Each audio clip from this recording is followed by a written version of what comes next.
এখানে I league champion হয়ে এলেও আই লিগের সঙ্গে আইএসএলের কোনো তুলনা হয় না, সন্তোষ ট্রফির সঙ্গে আইএসএলের কোনো তুলনা হয় না। তো এইগুলো মানুষকে বুঝতে হবে। অনেক অবস্থা দেখে আমার খুবই খারাপ লাগলো, এবং বাংলার দুটো দল যেভাবে ঝুঁকছে তলার দিকে, এটা মানে ফুটবলের জন্য খুব ভালো বিজ্ঞাপন নয়। और ये धोनी की हुई जी गजब ग्रिप कैसे SRMB जैसे SRMB TMT बार की विन ग्रिप टेक्नोलॉजी सीमेंट के साथ बनाए मजबूत पकड़। Grip is important. ডার্বি বোধহয় এভাবেই জিততে হয়। এটা নয়, টিমটার অবস্থা খুবই খারাপ। খারাপ লাগলো আজ টিমটাকে দেখে, মোহামেডানের মতো এত বড় একটা ক্লাবের এইরকম অবস্থা দেখে। দেখুন, আইএসএলকে মানুষকে বুঝতে হবে। আইএসএলের মান এখন অন্য মাত্রায় পৌঁছে গেছে। এখানে আই লিগ চ্যাম্পিয়ন হয়ে এলেও আই লিগের সঙ্গে আইএসএলের কোনো তুলনা হয় না, সন্তোষ ট্রফির সঙ্গে আইএসএলের কোনো তুলনা হয় না। তো এইগুলো মানুষকে বুঝতে হবে। অনেক অবস্থা দেখে আমার খুবই খারাপ লাগলো, এবং বাংলার দুটো দল যেভাবে ঝুঁকছে তলার দিকে, এটা মানে ফুটবলের জন্য খুব ভালো বিজ্ঞাপন নয়। প্রতিপক্ষ দুর্বলতা নিয়ে যেমন আপনি বলছেন, কোথাও একটা আফসোসও থাকছে না যে 5 গোলে হতে পারতো? 5 গোলে 5 পয়েন্ট হয় না, 3 পয়েন্টই হয়।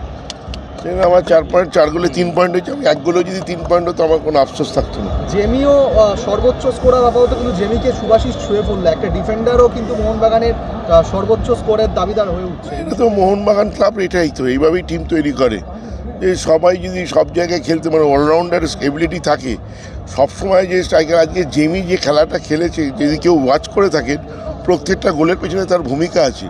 সে কিন্তু অন্য প্লেয়ারকে জায়গা করে দিয়েছে। তো সেই জন্য সবারই এখানে অবদান আছে, পুরো টিম গেম। আজকে দেখুন, অনেকে বলছে আজকেও তো একটা নতুন টিম নেমেছিল। অ্যাকচুয়ালি দিব্যেন্দুর মতো প্লেয়ার, সে অদ্ভুত খেললো। আমি তো দিব্যেন্দুর খেলা দেখে আজকে আমি অত্যন্ত মুগ্ধ হয়ে গেছি।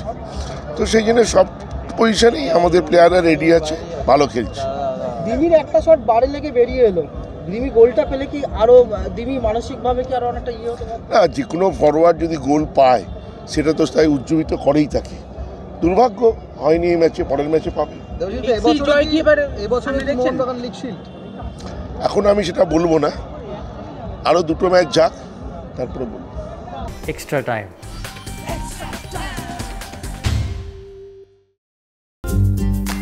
লেটেস্ট নিউজ আর এক্সক্লুসিভ ভিডিওর সঙ্গে আপডেট থাকতে এখনই সাবস্ক্রাইব করুন আমাদের ইউটিউব চ্যানেল।